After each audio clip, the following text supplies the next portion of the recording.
Israel ಹಾಗೆ America ಮಧ್ಯದ ಯುದ್ಧ ಕಂಟಿನ್ಯೂ ಆಗ್ತಾ ಇರೋ ಹಾಗೆ ಅಮೆರಿಕ ಅಧ್ಯಕ್ಷ ಡೊನಾಲ್ಡ್ ಟ್ರಂಪ್ ಮತ್ತಷ್ಟು ಕೆರಳಿ ಕೆಂಡವಾಗ್ಬಿಟ್ಟಿದ್ದಾರೆ. ಅಮೆರಿಕ ಅಧ್ಯಕ್ಷ ಡೊನಾಲ್ಡ್ ಟ್ರಂಪ್ ಇರಾನ್ಗೆ ಈಗ ಬಹಳ ಕಠಿಣವಾದಂತ ಒಂದು ವಾರ್ನಿಂಗ್ ಅನ್ನ ಕೊಟ್ಬಿಟ್ಟಿದ್ದಾರೆ. ಮಂಗಳವಾರ ರಾತ್ರಿ ಗಡುವು ಮುಗಿದ್ರೆ ಇರಾನ್ನನ್ನ ಧ್ವಂಸ ಮಾಡ್ತೀವಿ ಅಂತ ಸೋಮವಾರವಷ್ಟೇ ಹೇಳಿಕೆ ಕೊಟ್ಟಿರೋದು. ಇದು ಗಲ್ಫ್ ಪ್ರದೇಶದಲ್ಲಿ ನಡೀತಾ ಇರೋ ಯುದ್ಧವನ್ನ ಇನ್ನಷ್ಟು ಅಪಾಯಕಾರಿ ಹಂತಕ್ಕೆ ತಳ್ಳೋ ಸಾಧ್ಯತೆಯನ್ನ ಜಾಸ್ತಿ ಮಾಡಿದೆ. ಶ್ವೇತಭವನದಲ್ಲಿ ನಡೆದ 83 ನಿಮಿಷಗಳ ಸುದೀರ್ಘ ಪತ್ರಿಕಾಗೋಷ್ಠಿಯಲ್ಲಿ ಮಾತನಾಡಿದ ಟ್ರಂಪ್ ಇರಾನ್ಗೆ ಹೊಸ ಚಾಲೆಂಜ್ ಹಾಕಿದ್ದಾರೆ.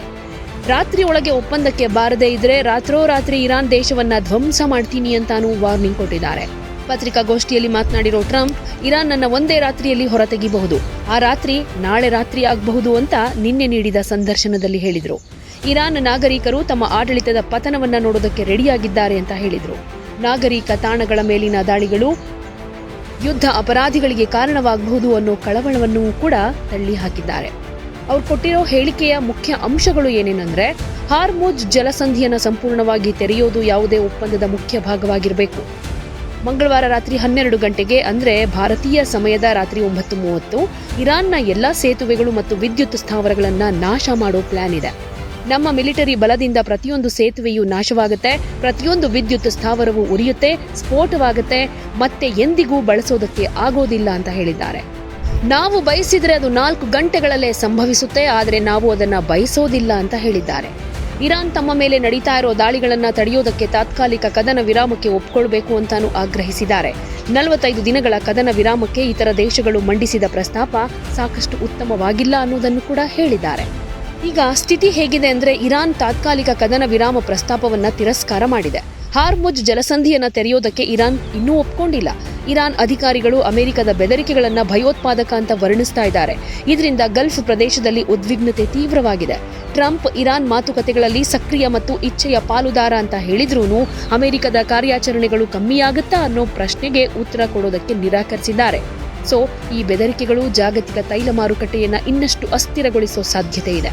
ಹಾರ್ಮುಜ್ ಜಲಸಂಧಿ ಮುಚ್ಚೋದು ಅಥವಾ ದಾಳಿಗಳು ಹೆಚ್ಚಾದ್ರೆ ಭಾರತ ಸೇರಿದ ಹಾಗೆ ಅನೇಕ ದೇಶಗಳಲ್ಲಿ ಪೆಟ್ರೋಲ್ ಡೀಸೆಲ್ ಬೆಲೆಗಳು ಏರಿಕೆಯಾಗೋ ಸಾಧ್ಯತೆ ಇದೆ. ಇರಾನ್ನ ನಾಗರಿಕ ತಾಣಗಳ ಮೇಲಿನ ದಾಳಿಗಳು ಮಾನವೀಯ ಸಂಕಟವನ್ನ ಹೆಚ್ಚು ಮಾಡೋ ಸಾಧ್ಯತೆ ಕೂಡ ಇದೆ. ಅಮೆರಿಕ ಅಧ್ಯಕ್ಷ ಟ್ರಂಪ್ ಇರಾನ್ಗೆ ಅತ್ಯಂತ ಕಠಿಣ ಗಡುವನ್ನ ಕೊಟ್ಟಿದ್ದಾರೆ. ಮಂಗಳವಾರ ರಾತ್ರಿ 12 ಗಂಟೆ ಒಳಗೆ ಇರಾನ್ ಒಪ್ಪದೆ ಇದ್ರೆ ದೊಡ್ಡ ಪ್ರಮಾಣಗಳ ದಾಳಿಗಳಾಗೋ ಚಾನ್ಸಸ್ ಇದೆ. ಇರಾನ್ ತನ್ನ ನಿಲುವನ್ನ ಚೇಂಜ್ ಮಾಡುತ್ತಾ ಅಥವಾ ಯುದ್ಧ ಇನ್ನಷ್ಟು ಉಲ್ಬಣವಾಗುತ್ತಾ ಅನ್ನೋದನ್ನ ಜಗತ್ತು ಆತಂಕದಿಂದನೇ ನೋಡ್ತಾ ಇದೆ. They have till tomorrow. Now we'll see what happens. I can tell you they're negotiating, we think, in good faith.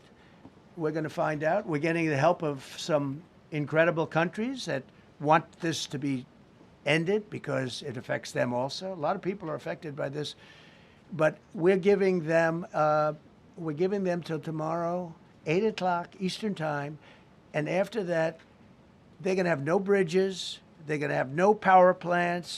We have a plan, because of the power of our military, where every bridge in Iran will be decimated by 12 o'clock tomorrow night, where every power plant in Iran will be out of business, burning, exploding, and never to be used again. I mean, complete demolition by 12 o'clock. And it'll happen over a period of 4 hours if we wanted to. We don't want that to happen. We may even get involved with helping them rebuild their nation. And you know what? If that's the case, the last thing we want to do is start with power plants, which are among the most expensive thing, and bridges. You saw the bridge went. We were very close to a deal. And then I got a call from Mr. Witkoff, Mr. Kushner, and JD saying, I think they're breaking the deal. I said, tell them that's okay, don't worry about it. But tell them to look out their window and watch. And within 45 minutes, I gave the order to knock out the biggest bridge. I gave the order, knock out the biggest bridge in, I believe, the Middle East, but the biggest bridge in Iran. And within 10 minutes after I gave that order, that bridge was over. ಯಾವುದೇ ಸುದ್ದಿಯ update ಅನ್ನ miss ಮಾಡ್ಕೊಳ್ಬಾರ್ದು ಅಂದ್ರೆ ಈಗ್ಲೇ one ಇಂಡಿಯಾವನ್ನ subscribe ಮಾಡಿ. ನಿಮಗೆ ಬೇಕಾದ ಭಾಷೆಯಲ್ಲಿ ಎಲ್ಲಾ ಸುದ್ದಿ ತಿಳಿಬೇಕು ಅಂದ್ರೆ ಒನ್ ಇಂಡಿಯಾ ಆಪ್ ಅನ್ನ ಡೌನ್ಲೋಡ್ ಮಾಡ್ಕೊಳ್ಳಿ.